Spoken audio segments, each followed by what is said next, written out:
ଦୁଇଟି ନିଆଁରେ ଜୀବନ ଚାଲେ ଜନ୍ମ ମୃତ୍ୟୁ ନାମ ବହି। କେବେ ଭୋଗେ ସୁଖ କେବେ ଆସେ ଦୁଃଖ, ଯାତ୍ରା କିନ୍ତୁ ସରେ ନାହିଁ। ଜୀବନରେ ଯେତେ ପାରୁଛ ଖୁସିରେ ରୁହନ୍ତୁ। ହୁଏତ ଆପଣଙ୍କୁ ଦେଖି ଆଉ କିଏ ଖୁସିରେ ରହିବା ଶିଖିଯିବେ। ଅମଣିଷ ଚିହ୍ନିବାର ସହଜ ଉପାୟ। ଯେଉଁ ବ୍ୟକ୍ତି ବାପା ମାଙ୍କର ନୁହେଁ ସେ କାହାରି ନୁହେଁ।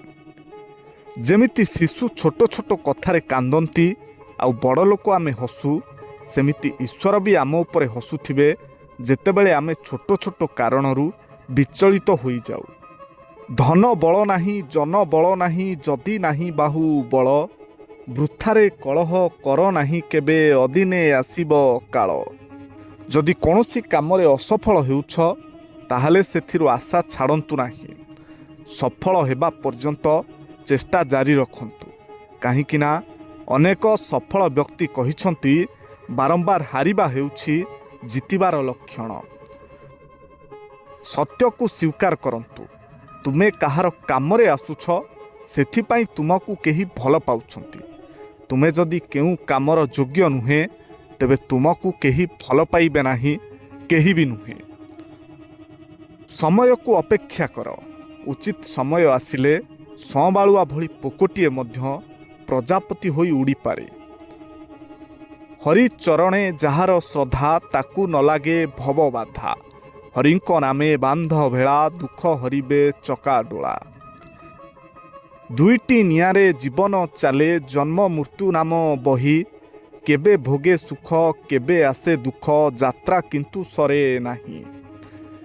ଜୀବନରେ ଯେତେ ପାରୁଛ ଖୁସିରେ ରୁହନ୍ତୁ। ହୁଏତ ଆପଣଙ୍କୁ ଦେଖି ଆଉ କିଏ ଖୁସିରେ ରହିବା ଶିଖିଯିବେ। ଅମଣିଷ ଚିହ୍ନିବାର ସହଜ ଉପାୟ। ଯେଉଁ ବ୍ୟକ୍ତି ବାପା ମାଙ୍କର ନୁହେଁ ସେ କାହାରି ନୁହେଁ।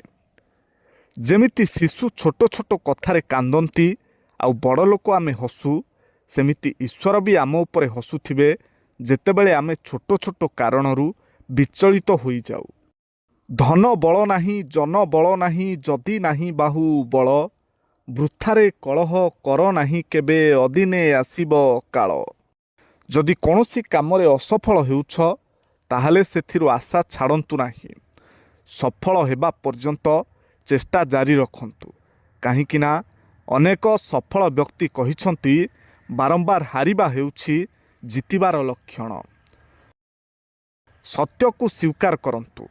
ତୁମେ କାହାର କାମରେ ଆସୁଛ ସେଥିପାଇଁ ତୁମକୁ କେହି ଭଲ ପାଉଛନ୍ତି। ତୁମେ ଯଦି କେଉଁ କାମର ଯୋଗ୍ୟ ନୁହେଁ ତେବେ ତୁମକୁ କେହି ଭଲ ପାଇବେ ନାହିଁ, କେହି ବି ନୁହେଁ। ସମୟକୁ ଅପେକ୍ଷା କର। ଉଚିତ ସମୟ ଆସିଲେ ସଁବାଳୁଆ ଭଳି ପୋକଟିଏ ମଧ୍ୟ ପ୍ରଜାପତି ହୋଇ ଉଡ଼ିପାରେ। ହରିଚରଣେ ଯାହାର ଶ୍ରଦ୍ଧା, ତାକୁ ନ ଲାଗେ ଭବ ବାଧା।